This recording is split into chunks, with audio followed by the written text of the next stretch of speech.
Samsung আজকেই কিছুক্ষণ আগে লঞ্চ করলো তার M30s এর সাকসেসর M31s, যেটা তার ক্যামেরার পারফরমেন্স, ডিসপ্লে পারফরমেন্স এবং দীর্ঘস্থায়ী ব্যাটারির জন্য স্যামসাংয়ের একটা বাজেট রেঞ্জের সবচেয়ে ভালো স্মার্টফোন হিসাবে আমাদের কাছে দিয়ে থাকে স্যামসাং। নমস্কার বন্ধুরা, আমি সাহেব আর আপনারা দেখছেন টেকনো হাট ইউটিউব চ্যানেল। তাহলে চলুন শুরু করি ফার্স্ট পয়েন্ট।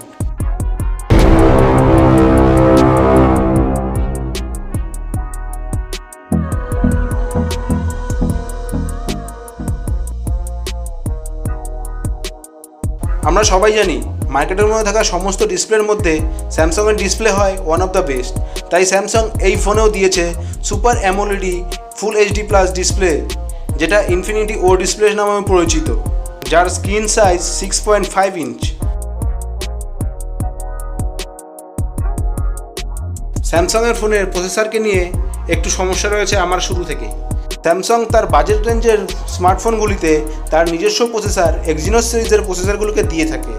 M31s যেই ফোনটা স্যামসাং আজকে লঞ্চ করেছে তার প্রসেসর হলো স্যামসাং এক্সিনোস 9611, যেটা স্ন্যাপড্রাগনের 666-এর থেকে একটু কম পারফরমেন্স করে থাকে।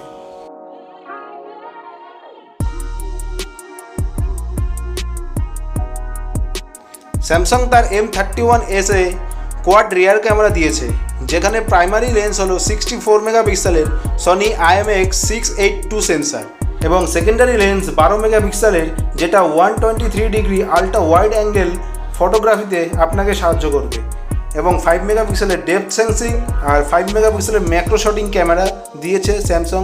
ক্যামেরায় এখানে স্যামসাং নিয়ে এসছে একটি স্পেশাল মুড, যেটা সিঙ্গেল টেকিং মুড নামে পরিচিত, যেখানে আপনার একটা সিঙ্গেল শটের পিকচারকে স্যামসাংয়ের এই ফিচার্স করে দেবে 7টা স্পেশাল পিকচার এবং 3টে স্পেশাল ভিডিও, এবং এই পিকচার ও ভিডিওগুলি আপনাকে শর্ট ভিডিও বানাতে সাহায্য করবে।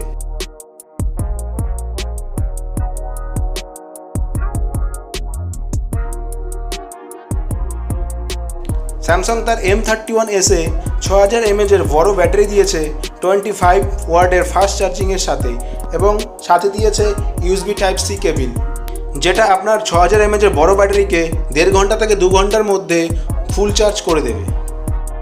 স্যামসাং M31s দু ধরনের ভেরিয়েন্টে লঞ্চ হয়েছে, 6GB 128GB এবং 8GB 128GB, যার দাম রাখা হয়েছে 19,499 এবং 21,499। আপনি যদি ভালো বাজেটের সাথে ভালো ক্যামেরা, ডিসপ্লে এবং ব্যাটারির পারফরমেন্স চান, তাহলে আপনার জন্য এই ফোনটা অবশ্যই।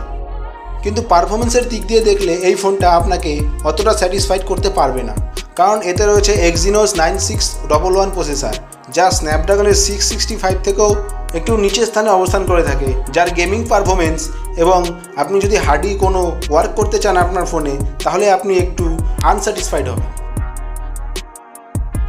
আশা করি বন্ধুরা আমার আজকের এই ভিডিও আপনাদের সবার ভালো লেগেছে। যদি ভালো লাগে থাকে তাহলে ভিডিওটাকে লাইক আর শেয়ার করবেন, আর আমার চ্যানেলটাকে সাবস্ক্রাইব করে আমার পাশে থাকবেন। ভিডিওটা শেষ পর্যন্ত দেখার জন্য আপনাকে ধন্যবাদ।